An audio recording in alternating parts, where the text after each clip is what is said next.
আজকে আমার মিষ্টি কুমড়াকে নিয়ে আমি খুব সাদামাঠা ভাবে ইফতার করেছি। আমাদের সাদামাঠা ইফতারে ছিল কিছু পরিমাণ খেজুর আর পান্তা ভাত, কাঁচামরিচ আর হচ্ছে পেঁয়াজ। আজকে সাদামাঠা ইফতার করার মূল কারণ হচ্ছে ইনার বাবা আজকে বাসায় আসে নাই, তো ওর একটা কাজের সুবাদে একটু দূরে যেতে হয়েছে, যার কারণে আমরা মা আর মেয়ে ইফতারটা সাদামাঠা ভাবে করে। আমি মনে করি সারাদিন রোজা রাখার পর এই পান্তা ভাতটা খাওয়ার সবচেয়ে বেস্ট একটা অপশন। এর কারণ হচ্ছে তেল মশলা শরীরের জন্য খুবই ক্ষতিকর, যেটা খেলে শরীরের মধ্যে অনেক বেশি জ্বালা পোড়া করে এবং কি আমার তো বুক জ্বালা শুরু হয়ে যায়। যার কারণে আমি ডিসাইড করি যে আজকে আমি একদম সাদামাঠা ভাবে ইফতার করবো। আলহামদুলিল্লাহ আমার ইফতারটা আজকে অনেক বেশি ভালো হয়েছে, যেটা বলে আমি বুঝাইতে পারি। আর হঠাৎ করে গরম পড়ার কারণে আমার কাছে সবচেয়ে বেস্ট খাবারটা পান্তা ভাতই মনে হয়। তাছাড়া কিন্তু পান্তা ভাত গরমে শরীরের তাপমাত্রা অনেকটা কমাতে এবং কি পান্তা ভাত কিন্তু হজমের জন্য অনেক উপকারী একটি খাবার, যেটা আপনি না খেলে বা ট্রাই না করলে কখনোই বুঝতে পারবেন। আমরা যখন পান্তা ভাতটা ভিজিয়ে রাখি তখন ওইখানে ভিটামিন বি বৃদ্ধি পায়।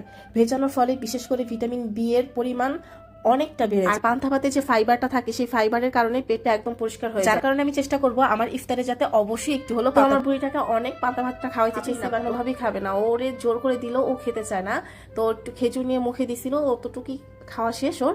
আর আমি পুরো পান্তা ভাতটা খুব মজা। এবার থেকে ট্রাই করব আমরা সবাই প্রত্যেক দিন ইফতারে পান্তা ভাত খাওয়ার জন্য। যাই হোক, সবাই অনেক বেশি ভালো থাকবে।